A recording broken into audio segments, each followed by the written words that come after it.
Boa noite a todos, sejam todos muito bem-vindos. Estamos terminando esse dia maravilhoso, né? Quem esteve aqui pela manhã, no nosso café da Irmã Dulce, foi uma alegria. Não foi, seu Pedro Ernesto? Então, e agora terminamos o dia também com a alegria de receber o nosso companheiro Chico, do Chão de Flores, falando sobre palavras de vida eterna. Mas todos que nos acompanham, nós agradecemos, podem deixar o like, não só aqui do Brasil, de outros países. Obrigada pela presença, mesmo que não seja presencial, mas presença virtual. E para iniciar o trabalho da noite, nós vamos convidar o nosso querido Renato para fazer a nossa prece inicial.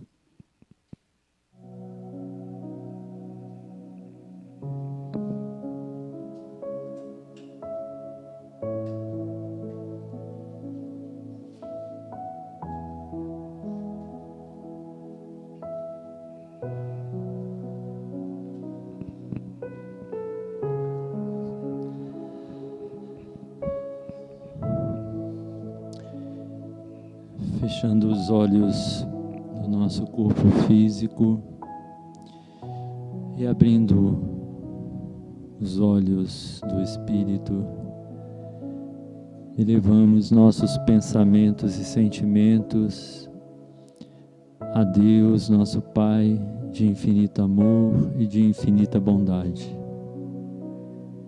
Agradecemos, Senhor, por esta oportunidade de aqui estarmos reunidos, em nome do nosso Divino Mestre Jesus. E nesta casa do caminho, na qual trabalham espíritos de luz, obreiros da vida eterna,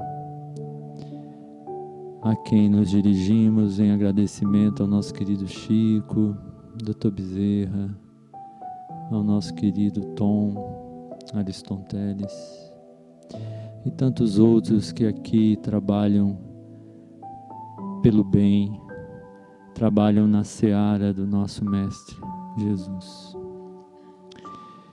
Pedimos inspiração ao palestrante desta noite, irmão amigo desta casa, para que possamos todos recebermos, Mestre, a mensagem necessária ao esclarecimento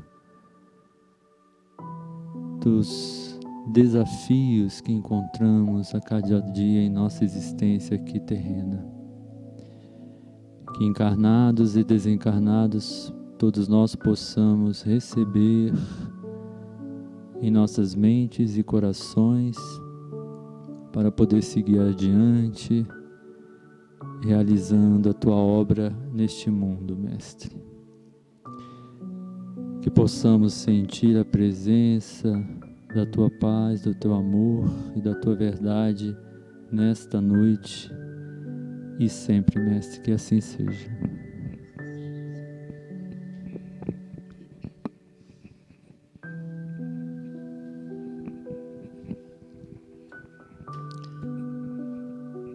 Então, prosseguindo, nosso companheiro Acácio vai fazer a leitura do livro Boa Ideia, né?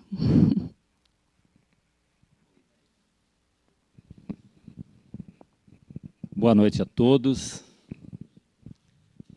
A nossa leitura introdutória da nossa reunião de hoje, ela é do livro Boa Ideia, pelo espírito de Pastorino, e a psicografia é do fundador desta casa, Ariston Teles. A nossa mensagem é intitulada Aproveite melhor o tempo. O tempo é o espaço de que você dispõe para construir o seu futuro. Se deseja um futuro de saúde e paz, comece a lançar em seu caminho as melhores sementes, as sementes da bondade e da alegria.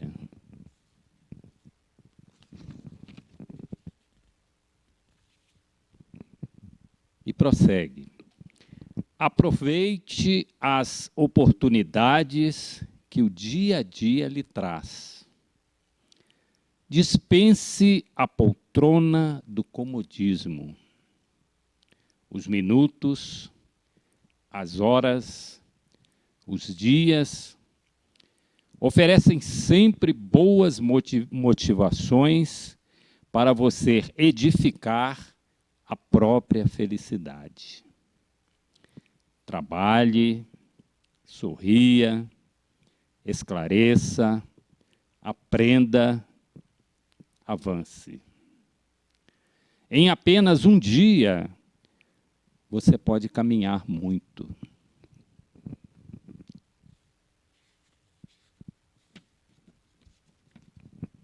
Então, como eu disse, caríssimos irmãos, essa leitura do livro Boa Ideia, pelo espírito de Pastorino, e a psicografia do nosso irmão Ariston Teles. O tempo passa muito rápido. Quando a gente olha para aquilo que passou, para a nossa vida, nós chegamos à conclusão que ele passa muito rápido. E será que nós estamos aproveitando bem esse tempo, essa oportunidade que a espiritualidade nos concedeu de estarmos, mais uma vez, reencarnados?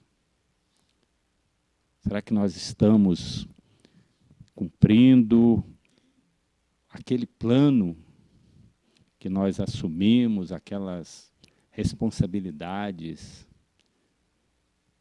que nós suplicamos, muitas vezes, que nos fosse dada aqui nessa encarnação? É a oportunidade que Jesus nos dá de vivenciarmos experiências, provas, e expiar o nosso passado, muitas vezes nebuloso. É a oportunidade que eles nos concedem de trabalho, de aprendizado, de aproveitarmos para ombrearmos com Ele na construção daquela terra prometida aos mansos e aos pacíficos. Meus irmãos e minhas irmãs, o tempo passa muito rápido. Eu digo isso porque eu já sou um sexagenário e eu olho assim para trás, como passou rápido, como passou rápido. Me lembro assim da minha infância, da minha juventude, da minha jovialidade, da minha fase adulta. E o tempo passou muito rápido. É a oportunidade que nós temos de avançarmos, adquirirmos conhecimentos, melhorarmos, aproveitarmos o tempo, lutarmos contra as nossas dificuldades, os nossos maus hábitos, as nossas más tendências. Avançarmos no conhecimento do Evangelho que Jesus nos legou. E mais do que isso, vivenciá-los. Vivenciá-lo é nos apresentarmos no dia a dia, pronto para ombrear com Ele em todas as oportunidades que a vida nos oferece. No nosso ambiente doméstico, esse aí, com esses irmãos e irmãs que estão nesta jornada mais proximamente conosco, é a nossa primeira responsabilidade. De sermos úteis a todos aqueles que nos cercam, a nossa comunidade, onde quer que estejamos. possamos refletir sobre essa oportunidade daqui estarmos reencarnadas, de aproveitarmos o tempo na busca da nossa melhora pessoal. Muito obrigado. Obrigada, Cássio. Pela segunda vez, né, no dia de hoje, foi um convite ao trabalho. Então, nós estamos precisando trabalhar mais, viu? Pois é. Então, prosseguindo, nós convidamos o nosso querido Francisco, que é da Casa Espírita Chão de Flores, Sobradinho, que vai falar sobre palavras de vida eterna. Obrigada, Francisco, por estar aqui.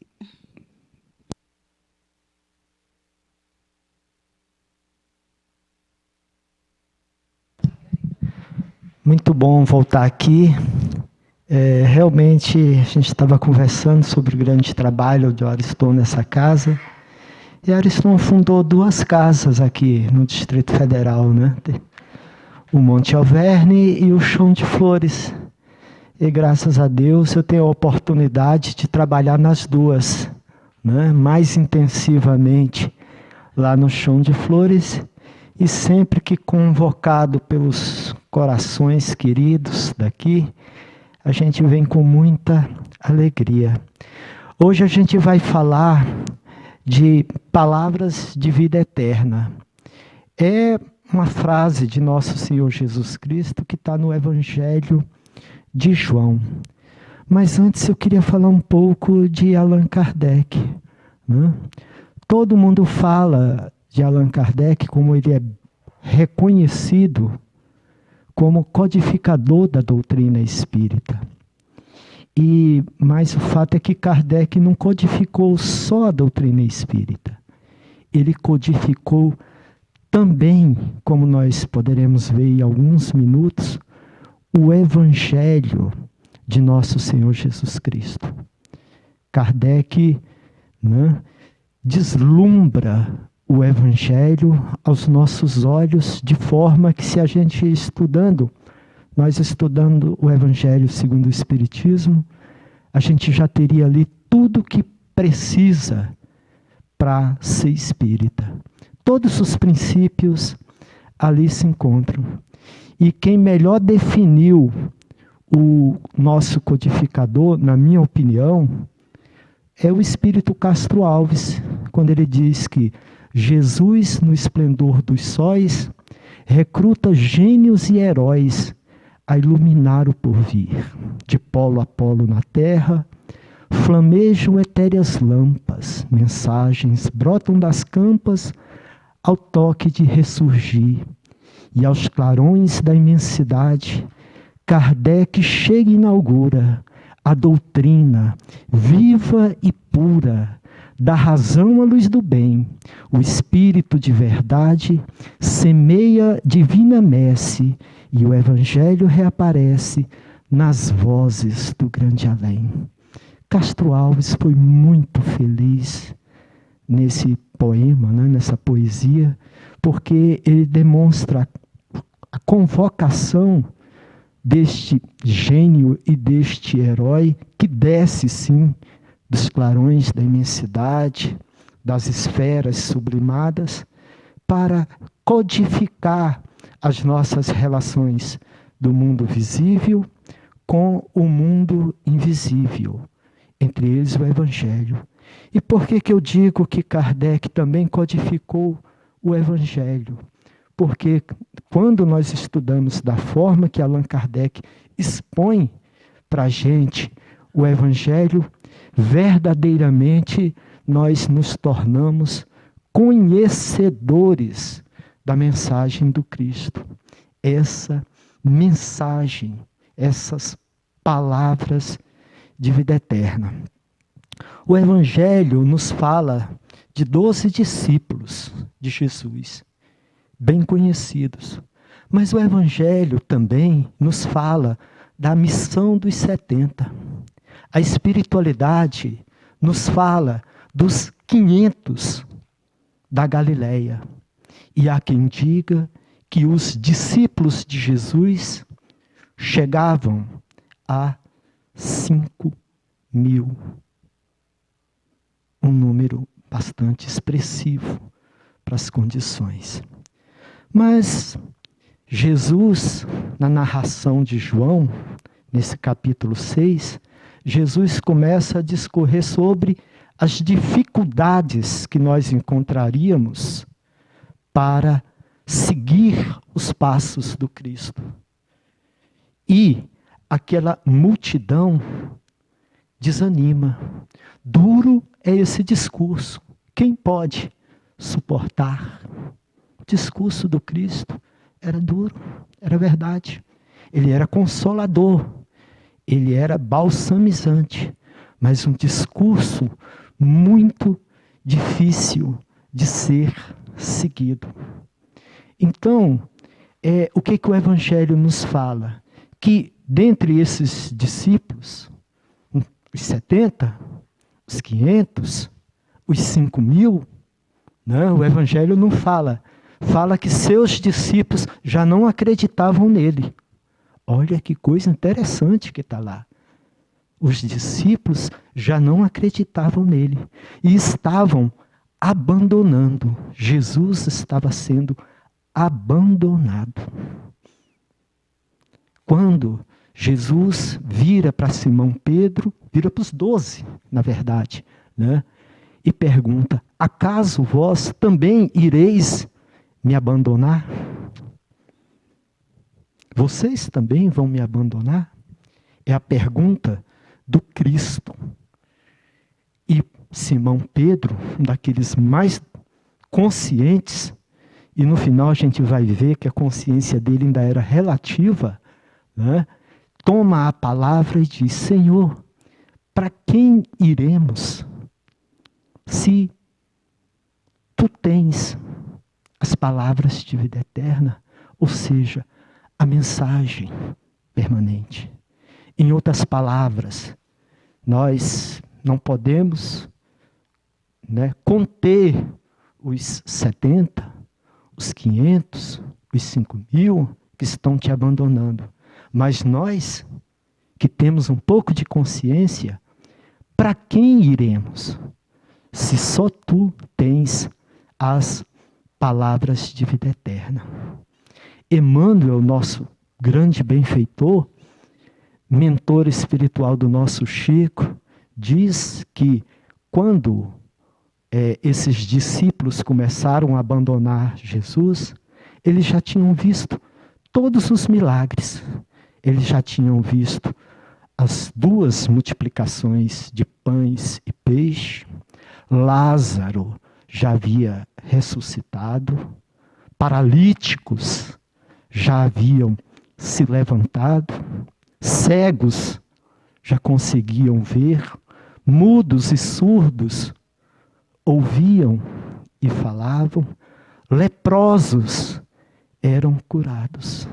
E ainda assim, com tudo isso, Jesus estava sendo abandonado. Mostra para a gente o quê? Que os fenômenos não seguram ninguém. Na Gênese, Allan Kardec, tá, ele fala o seguinte, que o maior milagre que Jesus fez não foram esses que eu acabei de citar, mas sim a sua mensagem. A sua mensagem que dividiu o mundo entre antes e depois dele. Nosso codificador nos ensina isso, né? E que nasceu num povo obscuro, numa família pobre, sem recursos nenhum, e apesar de tudo isso, sua doutrina renovaram e mexeram, modificaram a geografia do mundo através dos séculos e também modificaram os nossos corações, porque muitos de nós, sensibilizados, nos decidimos a seguir este que é detentor das palavras de vida eterna. Quando nós falamos que Kardec codificou também o Evangelho de Jesus, a gente pega nas próprias palavras do codificador. o Evangelho ele é dividido em 3 partes. A primeira, a introdução. A segunda, os capítulos. Todos aqueles capítulos que a gente conhece fazendo o Evangelho no lar. E por fim, capítulo 28, é uma coletânea de preces. Kardec codificou o Evangelho de tal forma que ele nos ensinou até a orar. Como orar, para quem orar, na condição em que aquelas pessoas a quem estamos orando, né, se encontram. Se são recém-desencarnados, se são recém-nascidos, né, se são suicidas, se são espíritos endurecidos no mal. Para cada gênero de dor humana, dor encarnada ou dor desencarnada, Kardec até nisso nos deixou modelo de prece.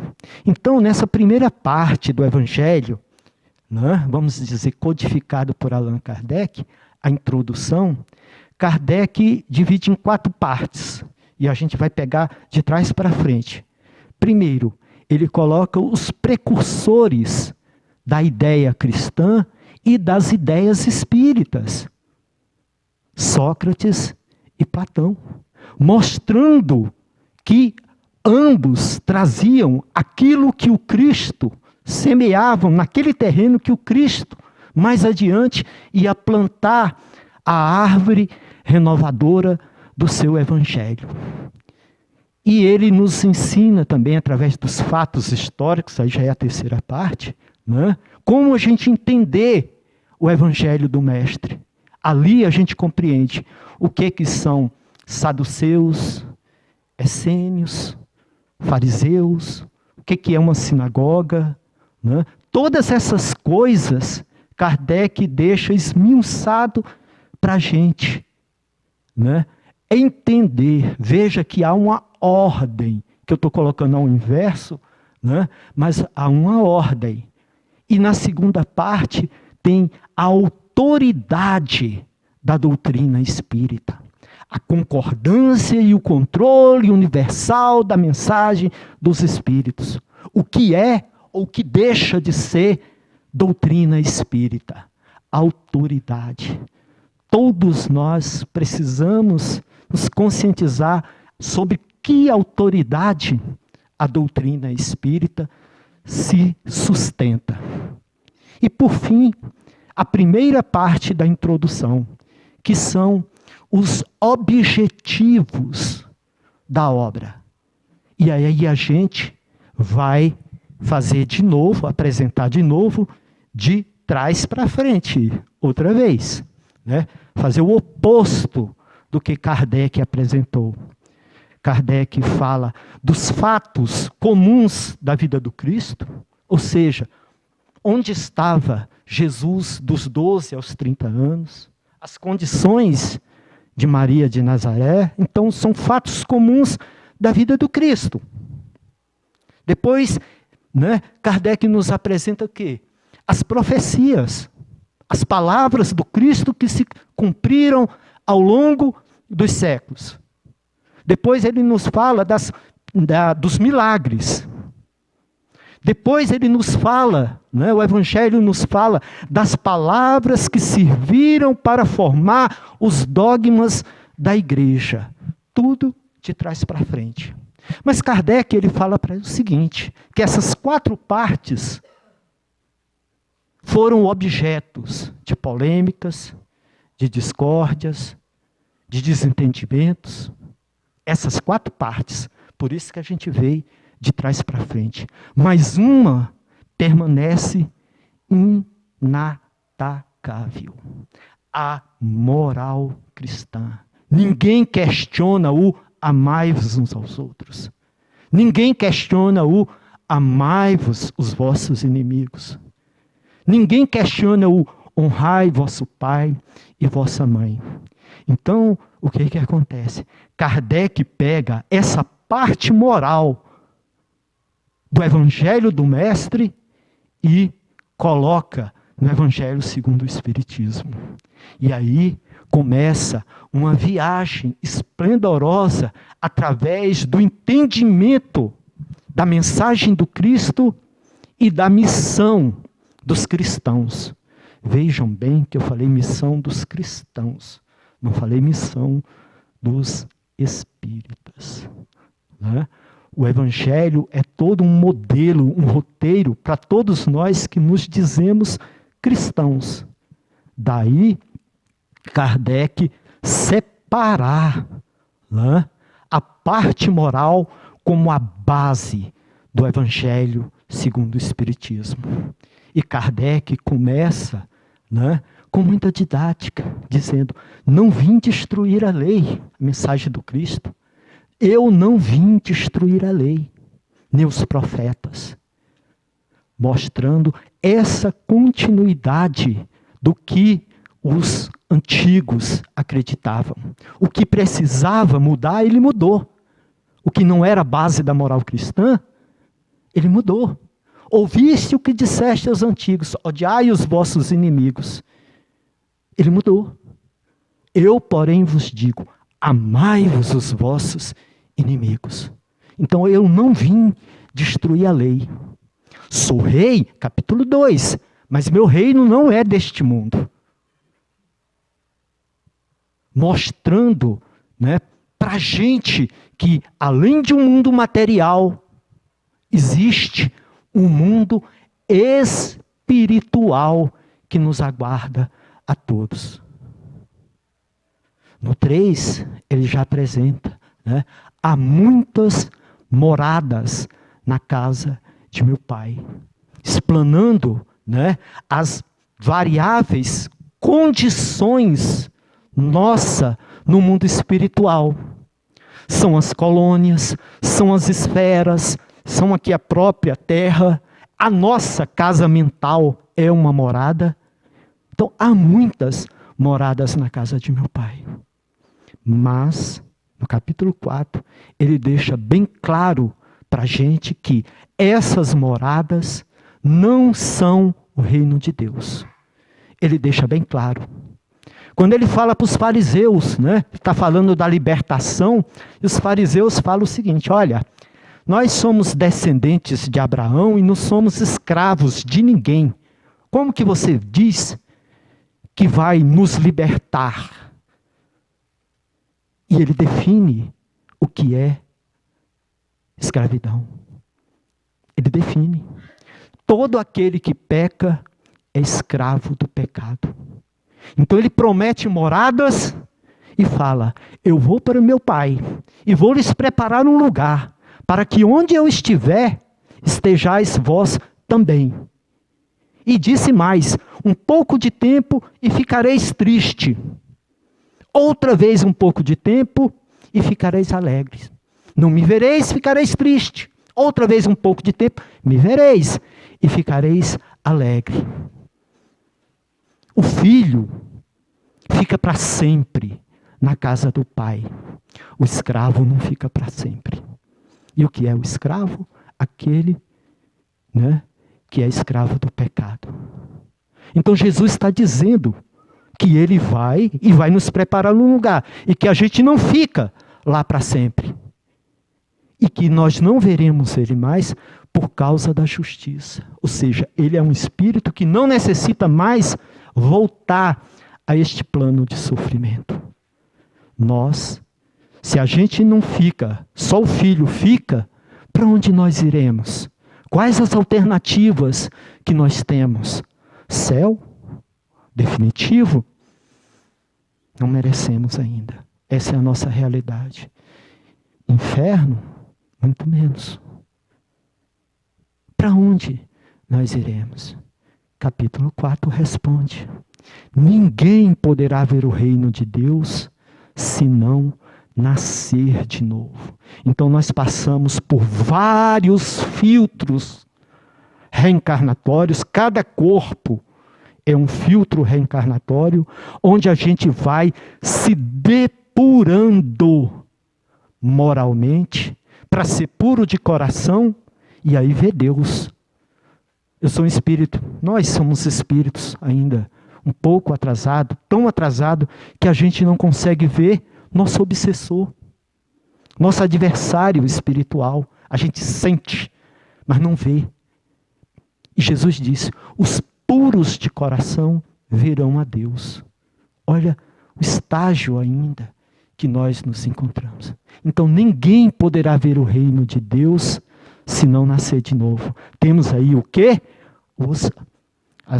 A pluralidade das existências. E dando prosseguimento, ele traz o quê? Capítulo 5. Bem-aventurado os aflitos, porque deles é o reino dos céus. Ali se encontram todos os gêneros de sofrimento e dor humana. E olhe que o sofrimento e a dor humana ainda são necessárias para nós. Sou eu que falo isso? Não, é Emmanuel. Emmanuel diz: para nossa felicidade, o Pai nos deu a dor e a morte, porque sem elas nós não entraríamos nos continentes da meditação para a nossa melhoria, ou seja, não entraríamos na reforma íntima. Então, todos os nossos gêneros de dores foram ali organizados no capítulo 5.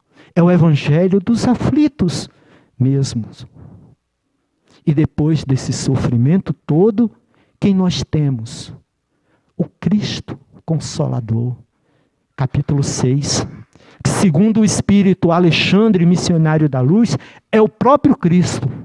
E é aquela mensagem, né, desse mesmo capítulo que diz: venho como outrora aos filhos transviados de Israel, que estou muito tocado da vossa compaixão para deixar de estender mão segura.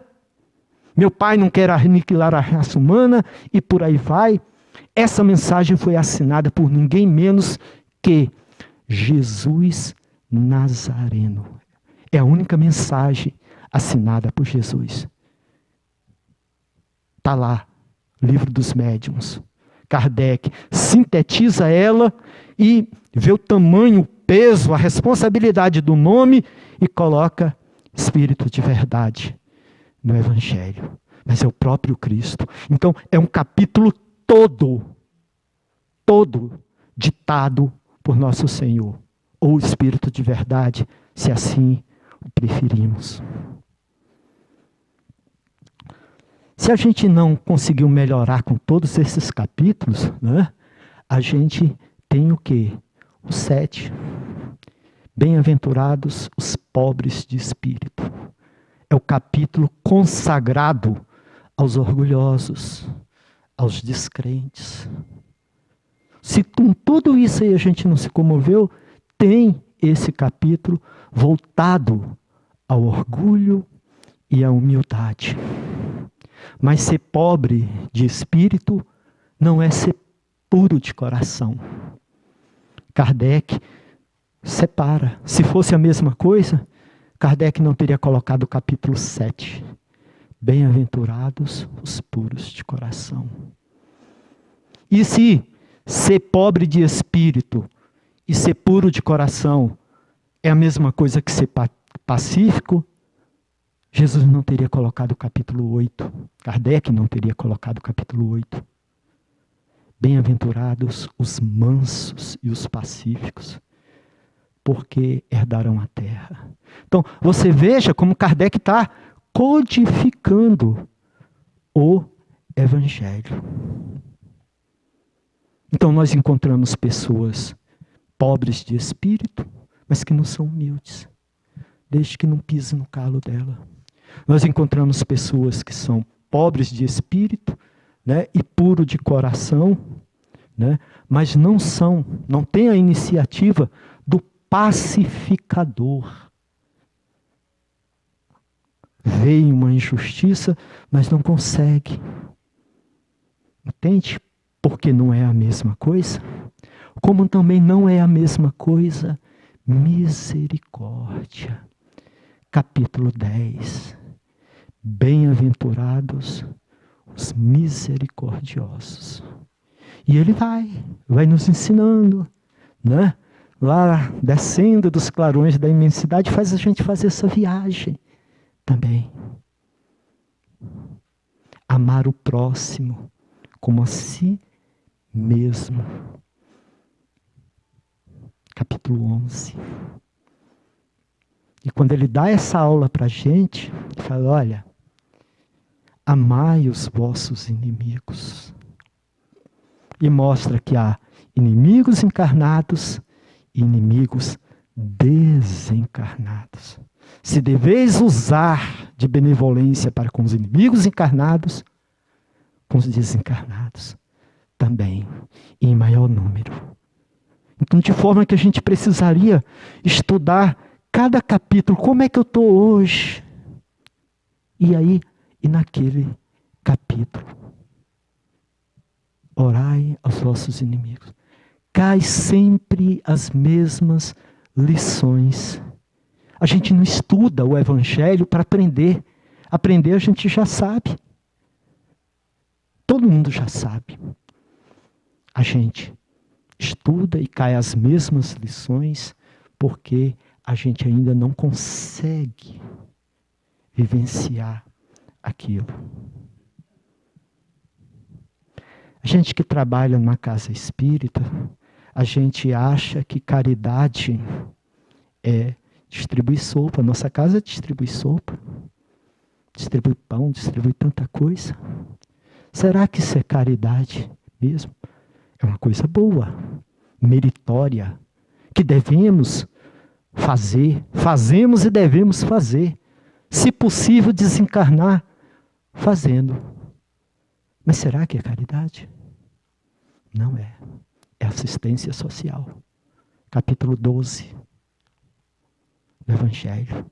Não saiba a vossa mão esquerda o que dá a vossa mão direita. Pode prestar atenção, tudo ali no Evangelho fala de caridade material. Onde é que ele trata de caridade mesmo? Capítulo 15. Fora da caridade não há salvação. Mas faltou para nosso entendimento uma coisa. Capítulo 14. Perceberam que eu pulei? Não saiba a vossa mão esquerda o que faz a vossa mão direita. Fora da caridade não há salvação. O que Kardec colocou entre um e outro? Honrai vosso pai e vossa mãe.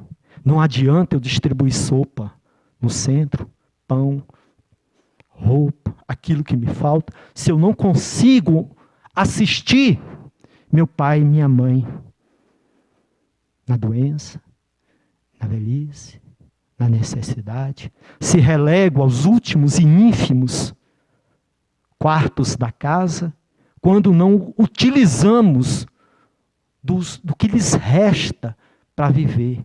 Isso quando não transformamos eles em nossos serviçais. Então, dar sopa é importante? É. Fazer a caridade espiritual é importante? É. Mas aquilo deve ser aplicado com quem? Com os nossos. E quem são os nossos primeiros e principais? Aqueles que nos deram a bênção do corpo físico. Nesse capítulo 13, para não ficar só assistência, assistência, assistência, Kardec coloca lá caridade material e caridade moral. Mas foi só bondade do codificador para a gente, porque a caridade moral mesmo está no capítulo 15. No 16, duro é o discurso do Cristo.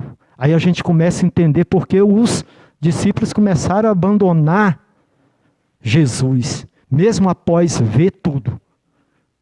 Não se pode servir a Deus e a Mamon. Kardec ali, pegando o Evangelho, os comentários dele e as lições dos Espíritos, nos mostra a dificuldade da gente de nós nos desprendermos das coisas terrenas. O quanto é difícil. Primeiro Jesus fala, Kardec coloca uma passagem de Jesus mostrando que é muito difícil se salvar. O que é salvar na doutrina espírita? Emmanuel nos ensinou. Salvar de novas quedas. Salvar da tendência suicida, salvar da tendência homicida, salvar da tendência, né, do roubo, do furto, do vício. Então, salvar de novas quedas. Muito difícil a salvação dos ricos. Mas ao mesmo tempo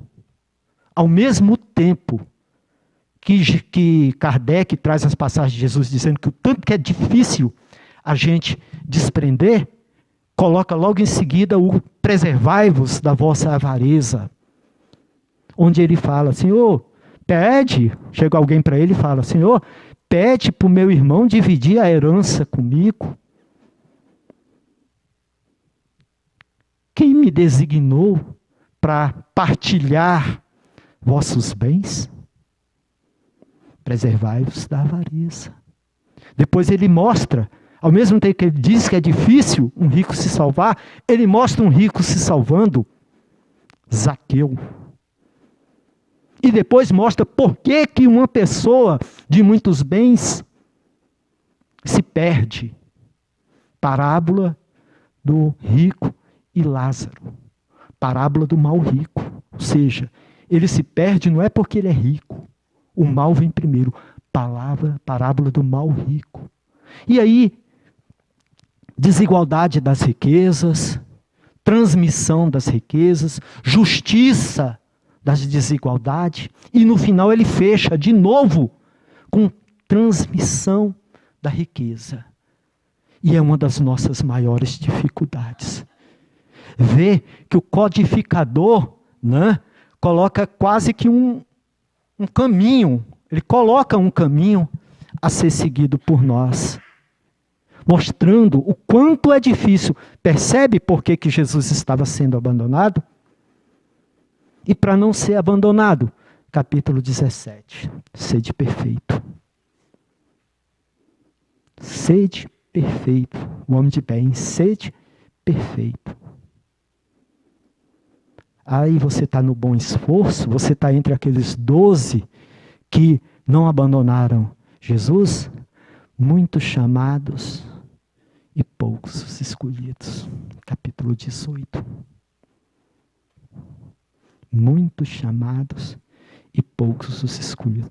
Se você sobreviveu até aí, sem abandonar o Cristo, né? Tem o que? Qual? A fé que transporta montanha. Tem que ter muito amor para ficar no trabalho do Cristo. Você servir sem esperar nada. Você saber, né? Uma vez um espírito disse que o espírito é alguém que vive com os pés no chão, mas com o olhar no horizonte, porque sabe que lá é a sua casa. O trabalhador espírita que entendeu isso aí, né, já está com essa fé que transporta a montanha. Lembra que eu falei que a mensagem do Cristo era para os cristãos? Qual é o capítulo dos espíritas? Qual é o nosso capítulo? É o 20. Os trabalhadores da última hora. Albano do Couto, no livro Ceareiros de Volta, fala dos fantasmas da mente. E ele diz, olhando as fichas de todos aqueles que foram chamados por nosso Senhor Jesus Cristo para a seara do aperfeiçoamento humano, olhando fichas e mais fichas, vemos que 3 são as quedas principais: dinheiro, poder e sexo. As fichas. E principalmente dos que foram chamados no último século para servir Jesus na doutrina dos Espíritos. Henry Heine, ele fala, né? Henry Heine é o primeiro espírito do capítulo 20. Ele fala, dentre desses trabalhadores das últimas horas, ele fala do nosso chamado, fala de todas essas dificuldades. E vem em seguida Erasto, dizendo que aos chamados, missão dos espíritas, que aos chamados ao espiritismo, muitos se transviarão. Ele afirma, e depois ele pergunta, dos chamados ao espiritismo, né? Muitos transviarão, por qual sinal se reconhecerão aqueles que estão no bom caminho? Eu vou correr, o tempo está acabando. Depois vem os obreiros do Senhor. A gente lê aquilo ali e pensa que é uma poesia, é uma parábola. Não, aquilo ali é real. André Luiz está numa Ansão Paz, no mundo espiritual, numa espécie de montanha, né? Igual o Mosteiro São Bernardo que existe entre a Suíça e a França. Ele diz isso no livro. Só que em vez da neve, há uma espessa sombra. E André Luiz olha para uma espécie de escotilha e vê lá um turbilhão. E Druso fala, olha, está tendo uma tempestade. E ele olha que aquela tempestade é formada por rostos humanos, esgares esquálidos, de horror e miséria. O turbilhão serão levados. É nesse capítulo que tem uma advertência gravíssima para todos nós. Deus faz o censo dos seus servidores fiéis. E já marcou com o dedo aqueles que têm só a aparência do devotamento. Deus está contando. E marcou com o dedo aquele que tem só a aparência do devotamento. Marcou com o dedo. E os que atrasaram a obra serão levados pelo turbilhão e a tempestade virá. E qual está aí lá? E o mais interessante que André Luiz, grandes criminosos, grandes malfeitores da humanidade, não. Aqueles que conheciam a lei. 21, dando prosseguimento, né? Haverá falsos cristos e falsos profetas, mostrando que existem espíritos desencarnados, interessados em arruinar a obra, a reputação e cerrar as portas do Monte Alverne, do Chão de Flores, não de todas as casas. A nossa luta é contra o mal. A nossa luta é pela explanação do bem, para que a mensagem de vida eterna de Jesus chegue aos necessitados. Honrai vosso pai e vossa mãe. Capítulo 22. Dissolução de casamento, divórcio. E a gente pensa que é só isso. Não, gente. Separar o que Deus juntou é muito mais do que simplesmente não ser responsável por uma separação conjugal. É qualquer separação. Quer que eu dê um exemplo? Como é que às vezes a gente separa o que Deus juntou sem nem perceber? Havia um senhor lá no Chão de Flores que ele era alcoólatra, ele era depressivo, ele tomava muitos remédios, ele tinha pensamentos suicidas. E um dia ele precisou viajar. E nós tínhamos uma reunião. E ele falou, olha, eu gosto tanto do trabalho, da casa, que eu não vou nem em casa tomar banho. Eu vou descer do avião e vou direto para Sobradinho. Sentou do lado de uma colega que não estava bem. E como ele estava com os remédios atrasados em razão do voo, ele começou a ficar agitado. Quando a colega falou, como é que uma pessoa tem coragem de vir bêbada para o centro espírita? Aquele homem se envergonhou, encheu os olhos de lágrimas, levantou, saiu e nunca mais voltou na nossa casa. Não separeis o que Deus juntou. Sem querer, muitas vezes a gente é instrumento de desequilíbrio na casa espírita, afastando o que a espiritualidade com muita dificuldade consegue trazer para a nossa casa. Trabalhadores e tal. Um exemplo só. 22. Estranha Moral 23. Estudar a doutrina espírita. Não ponhais a candeia debaixo do alqueire, 24. E está lá a coragem da fé. Para ser espírita, a gente tem que vencer todas as nossas inibições. Vencer todos os medos.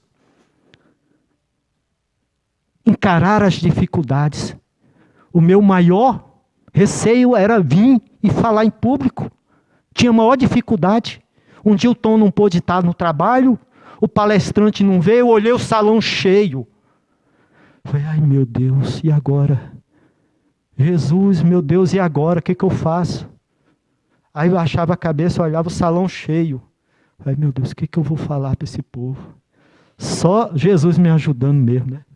Aí vi o Evangelho, capítulo 20. Quando eu abri o Evangelho, tinha lá, homens simples e ignorantes falarão como nenhum orador fala. Mas sou eu mesmo. Eu entendi que ninguém estava ali para medir o meu conhecimento. Coragem da fé. Vencer os obstáculos para que a mensagem de Jesus chegue a todos. E o 25. Busque e achareis. Capítulo 26. Dai de graça o que de graça recebeste. É diferente de não servir a Deus e a mamão. Aqui está se referindo às coisas espíritas. Nós não podemos ganhar dinheiro com a doutrina espírita. De forma alguma. Não era só o Chico Xavier, não, que não podia receber os direitos autorais de seus livros, não. Nenhum de nós pode. Pede e obtereis. É o último capítulo. A FEB, em sua edição, considera 28. Outras edições consideram 27. Tá. Nós falamos que o Evangelho, ele foi codificado. O Evangelho, ele foi codificado. Né? E nós falamos em nossas palavras iniciais que Kardec dividiu o Evangelho em 5 partes. Lembram? Aí agora a gente vai falar na sequência, né? Sequência que Kardec colocou para nós. A parte moral, a moral cristã, os milagres, as predições, as palavras que serviram de dogma para a igreja e os fatos comuns da vida do Cristo. Allan Kardec codificou o Evangelho, mas não foi só no Evangelho segundo o Espiritismo. No Evangelho segundo o Espiritismo e na Gênese. Quer entender como Jesus transformou água em vinho? Gênese. Quer entender como Jesus multiplicou pães e peixe? Gênese. Quer entender como Jesus andou sobre as águas? Gênese. Quer entender como Jesus ressuscitou Lázaro? Gênese. Quer entender o mecanismo de profecia do Cristo, falando da destruição de Jerusalém? Gênese. Quer entender o que aconteceu antes e depois do corpo de Jesus? Antes e depois da morte de Jesus com o corpo dele? Gênese. E ele fala, um homem que fosse simplesmente honesto, não aceitaria o papel que estão tentando impor ao Cristo. E os que entendem do que eu estou falando, sabem do que eu estou falando. E tem razão. Então, é na Gênese que a gente compreende tudo. Mas, para fechar as nossas palavras, a gente vai voltar lá, esquecer o Evangelho codificado e voltar lá em João. João 6, 68. Acaso ireis vós também me abandonar? Os que viram os milagres, as predições, estou repetindo mesmo.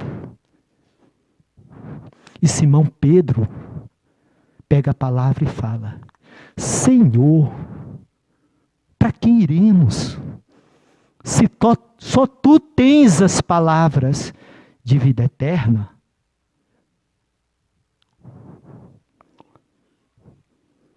Pedro então estava convertido à mensagem do Senhor? Não, não estava. Apesar de tudo isso, Pedro não estava ainda. Pedro era um homem conhecedor, mas não era um homem transformado. Sou eu que estou dizendo isso? Não. É Emmanuel. Na lição 15 do livro Caminho, Verdade e Vida, Conversão, psicografia de Francisco Cândido Xavier, né, pelo Espírito Emmanuel. Conversão. Olha o que Jesus fala de Pedro.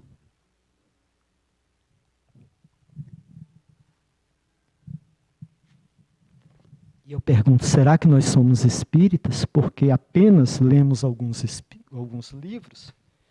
Fazemos palestras? Não é? É uma pergunta. Conversão.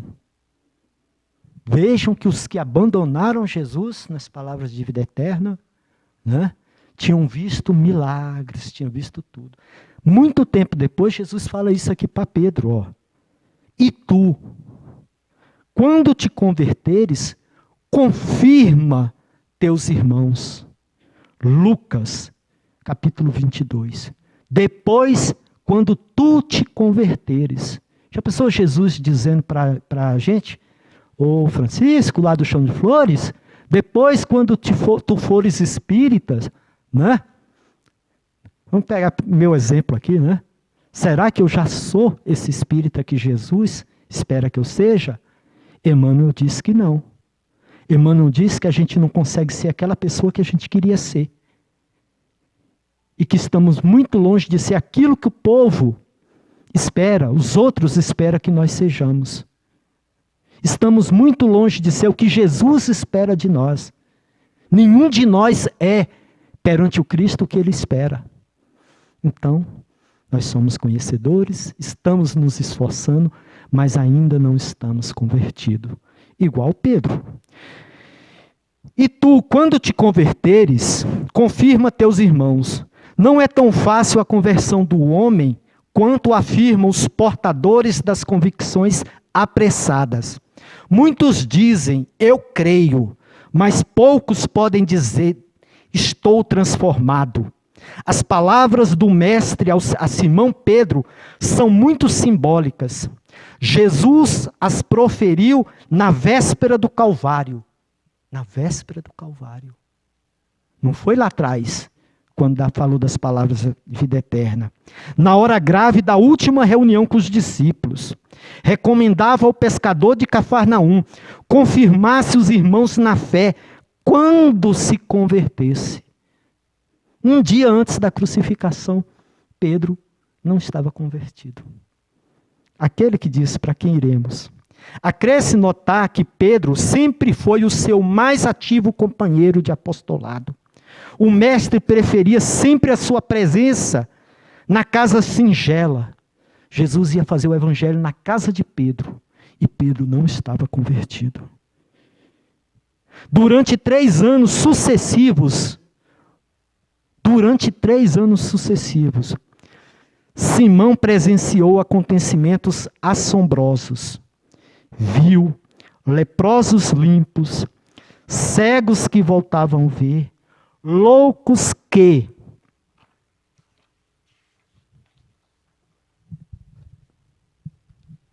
recuperavam a razão, deslumbraram-se com a visão do Messias transfigurado no Tabor, assistira à saída de Lázaro da escuridão do sepulcro e, no entanto, ainda não estava convertido. Seriam necessários, aí vem, como é que foi a conversão de Pedro? Seriam necessários os trabalhos imensos em Jerusalém, os sacrifícios pessoais, as lutas enormes consigo mesmo, para que pudesse converter-se ao Evangelho e dar testemunho do Cristo aos seus irmãos. Olha a mensagem para nós. Não será por se maravilhar tua alma ante as revelações espirituais, que estarás convertido e transformado para Jesus. Não é porque a gente se emociona, se deslumbra com Paulo e Estevão, há 2000 anos, Ave Cristo, 50 anos depois, renúncia, eu chorei quando li renúncia. Não é por isso que a gente está convertido. Simão presenciou todas essas coisas com o próprio Cristo e custou muito a obter esses títulos. Trabalhemos, portanto, por nos convertermos. Somente nessas condições estaremos habilitados ao testemunho.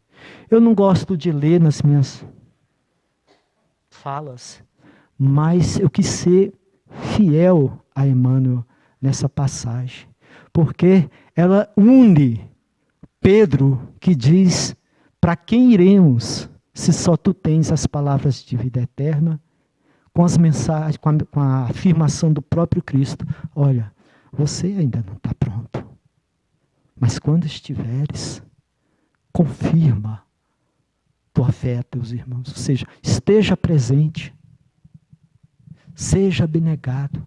Nós espíritas, né, construímos templos. Como é maravilhoso saber que temos um templo para orar, para recolher, para fazer os nossos trabalhos espirituais.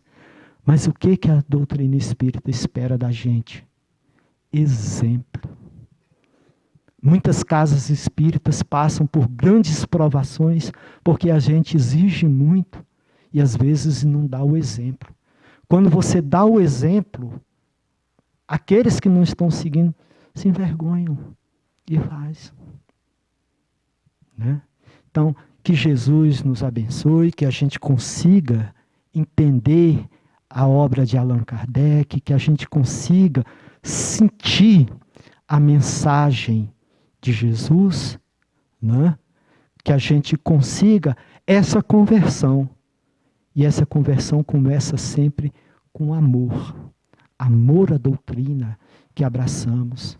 Amor à doutrina que nos socorreu e nos socorre todos os dias. Amor à doutrina que nos socorrerá até no último dia da nossa existência. É bom ser espírita. Que Jesus nos abençoe.